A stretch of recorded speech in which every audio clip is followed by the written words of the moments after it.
தமிழகம், கர்நாடகம் மற்றும் கேரளா ஆகிய 3 மாநிலங்களின் வனப்பகுதிகளில் சுமார் 30 ஆண்டுகளுக்கும் மேலாக ஆதிக்கம் செலுத்திய கோ. வீரப்பன், கூஸ் முனுசாமி வீரப்பன் என்பவரின் விரிவான வாழ்க்கை வரலாறு இதோ. 1. பிறப்பு மற்றும் ஆரம்ப காலம். பிறப்பு: ஜனவரி 18, 1952. ஊர்: கர்நாடக மாநிலம், சாம்ராஜ் நகர் மாவட்டத்தில் உள்ள கோபிநத்தம் கிராமம். பின்னணி: ஒரு சாதாரண வன்னியர் சமுதாய விவசாய குடும்பத்தில் பிறந்தார். இவரது தந்தை மற்றும் உறவினர்கள் வேட்டையாடுவதில் வல்லவர்கள்.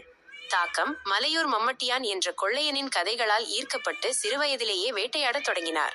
தனது 10வது வயதிலேயே முதல் யானையை சுட்டுக் கொன்றதாக கூறப்படுகிறது. 2. குற்றப் பின்னணி. வீரப்பனின் தேடல் ஆரம்பத்தில் யானை தந்தங்களுக்காக தொடங்கியது. பின்னர் அது சந்தன கடத்தலாக உருவெடுத்தது.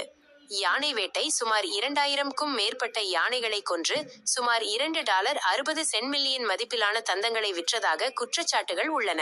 சந்தன கடத்தல்: காடுகளில் இருந்து சுமார் 65 டன் சந்தன மரங்களை கடத்தியுள்ளார். மதிப்பு சுமார் ₹130 கோடி. கொலை வழக்குகள்: காவல்துறை அதிகாரிகள், வனத்துறை அதிகாரிகள் மற்றும் தனக்கு எதிராக செயல்பட்ட பொதுமக்கள் என மொத்தம் 184 பேரை வீரப்பன் கொன்றதாக வழக்குகள் உள்ளன. 3.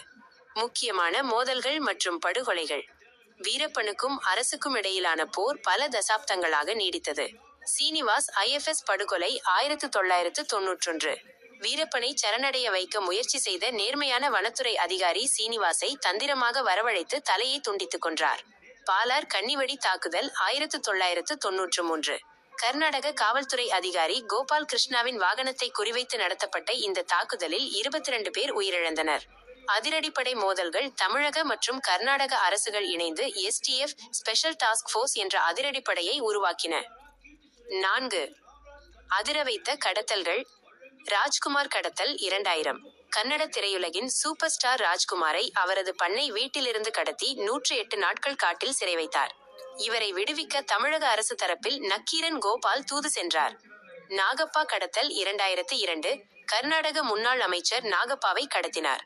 மீட்பு முயற்சி தோல்வியடைந்த நிலையில் நாகப்பா காட்டில் உயிரிழந்த நிலையில் கண்டெடுக்கப்பட்டார். 5. Operation cocoon. ஆபரேஷன் கக்கூன்: வீரப்பனை பிடிக்க தமிழக அதிரடிப்படை தலைவர் கே. விஜயகுமார் தலைமையில் ஒரு ரகசிய திட்டம் தீட்டப்பட்டது. உளவாளிகள்: அதிரடிப்படை வீரர்கள் வேடம் தரித்து வீரப்பனின் கும்பலுக்குள் ஊடுருவினர். திட்டம்: வீரப்பனுக்கு கண் பார்வை குறைபாடு இருந்ததை அறிந்த அதிரடிப்படையினர் அவருக்கு சிகிச்சை அளிப்பதாக கூறி ஆம்புலன்ஸ் மூலம் காட்டை விட்டு வெளியே வரவழைத்தனர். மரணம்: அக்டோபர் 18, 2004 அன்று இரவு தர்மபுரி மாவட்டம் பாப்பிரெட்டிப்பட்டி அருகே மேட்டுக்காடு என்ற இடத்தில் வீரப்பனும் அவரது கூட்டாளிகளும் அதிரடிப்படையினரால் சுட்டுக் கொல்லப்பட்டனர். குடும்ப வாழ்க்கை. மனைவி முத்துலட்சுமி 1990 இல் திருமணம். பிள்ளைகள் வித்யாராணி மற்றும் பிரபா என 2 மகள்கள் உள்ளனர். குறிப்பு: வீரப்பன் பலருக்கு கொடூரமான குற்றவாளியாக தெரிந்தாலும் அவர் வாழ்ந்த மலைக்கிராம மக்களில் ஒரு பிரிவினர் அவரை ஒரு ராபின் ஹுட் போலவும் தங்களுக்கு உதவி செய்தவராகவும் இன்றும் கருதுகின்றனர். வீரப்பனை